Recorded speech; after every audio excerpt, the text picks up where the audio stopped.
Bismillahirrahmanirrahim. Gimana sikap seorang muslim yang dengan aturan pemerintah yang mengenakan pajak pada penjualan sembako, sementara pajak pembelian mobil baru dibebaskan? Mohon penjelasannya Ustadz. Syukron. Masya Allah, Masya Allah. Sembako ada pajaknya ya? Mobil baru enggak ada? Masya Allah. Baik. Pada asalnya begini jamaah ya. Jadi seorang muslim yang tinggal di negara muslim, lalu dia menjual barang, pada asalnya dia tidak berkewajiban untuk membayar pajak ya. Karena ini barang dia. Dia berhak untuk menjualnya di negara tempat dia tinggal. Dan dia akan membela negaranya sesuai dengan tingkat kemampuannya. Dia mendukung keberlangsungan negaranya. Maka kegiatan ekonomi yang dia lakukan, salah satu di antara manfaat besarnya adalah agar roda kehidupan masyarakat ini bisa berjalan dengan normal. Maka orang yang seperti ini sudah berjasa bagi negara. Pada asalnya dia ketika berdagang, dia tidak kena pajak. Saya bicara pada asalnya ya. Sementara untuk pedagang dari luar, kalau di masa silam dari luar berarti non-muslim, dia mau jualan di negara muslim, maka dia boleh dikenakan pajak ya, sebagai imbal balik karena dia sudah mengambil manfaat dari negeri muslim. Baik. Terus dalam perkembangannya, pajak itu kan kemudian dibuat lebih terukur ya, dengan cara tertentu sebagaimana yang kita lihat di negara kita. Cuman di posisi ini masih banyak orang yang terkadang ketika terkena pajak dia sangat tidak ridho. Sebabnya apa? Pajak yang ditetapkan untuknya bisa mematikan usahanya. Akhirnya terjadilah ketegangan antara para pedagang dengan dunia perpajakan. Mereka nggak mau hartanya diambil. Saya harus membayar pajak sekian miliar. Kalau itu saya bayarkan, semua aset yang saya punya di unit usaha ini habis. Terjadi tawar-menawar dan seterusnya. Sampai akhirnya ketika sudah ketemu nilai sekian, nggak bisa lagi diapa-apakan. Pokoknya harus bayar sekian. Nah, kalau sudah terjadi seperti ini, jamaah, yang perlu kita ingat adalah hidup tidak sekali. Akan ada kehidupan yang kedua, di mana setiap bentuk kezaliman nanti akan diselesaikan di akhirat. Sehingga kadang yang kita bahas dalam masalah ini bukan dari sisi semata hukum saja. Hukumnya gimana sih pajak itu boleh ataukah tidak? Memang di situ ada rincian ya. Ada yang masih ditoleransi, ada yang kemudian itu pelanggaran hak. Nah, kemudian ketika sudah berbicara masalah pelanggaran hak, beralihlah kepada kondisi akhirat. Kondisi akhiratnya bagaimana?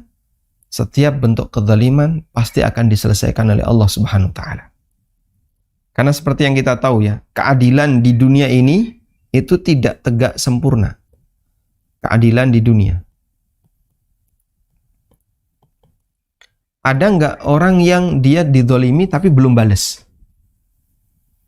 Ada nggak? Banyak. Ada orang yang dibunuh tapi darahnya tidak bisa dituntut. Bisa karena faktor misalnya pembunuhnya tidak ketahuan, atau pembunuhnya itu dirahasiakan, atau pembunuhnya dilindungi, atau karena faktor yang lainnya. Sehingga keadilan di dunia itu pincang. Tidak bisa ditegakkan secara maksimal. Ibaratnya kalau keadilan adalah sebuah tiang, dia itu masih doyong, gitu ya. Tidak bisa tegak sempurna.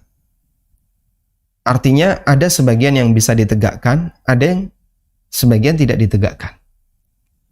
Karena itu, bagian dari sifat Allah yang maha bijaksana, keadilan yang belum selesai itu akan berlanjut di akhirat. Dan Allah Subhanahu wa taala akan menegakkan keadilan itu seadil-adilnya.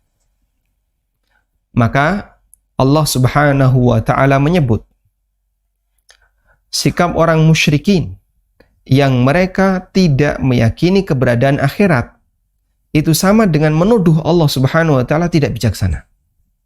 Ya.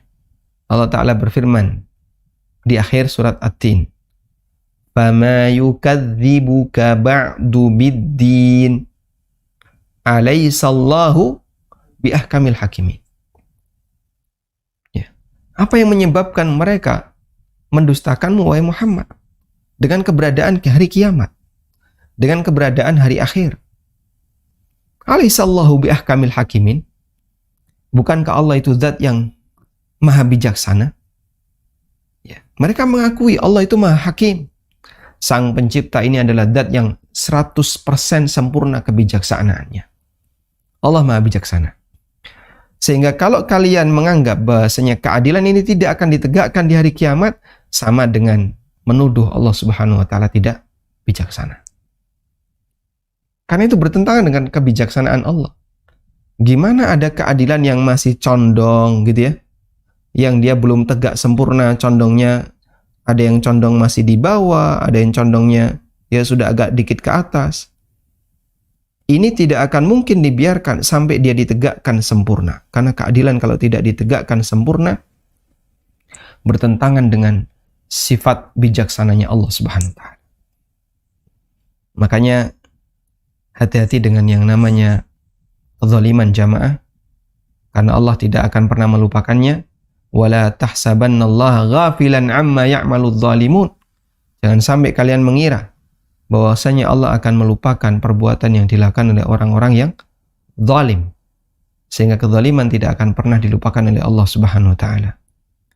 Pertimbangan ini yang sering kita sampaikan agar orang itu menjadi hati-hati. Jadi kita kadang tidak bahas lagi dari sisi hukum. Nanti pertimbangan hukumnya ini. Sudah, kita nggak pertimbangan hukum. Perhatikan, hidup tidak sekali.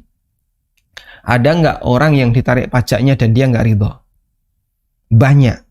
Bahkan di antara mereka sampai nangis, bahkan sampai terjadi pembunuhan, bunuh diri, pembunuhan, dan seterusnya. Baik, itu nggak bakalan hanya terjadi di dunia, pasti akan lanjut di akhirat.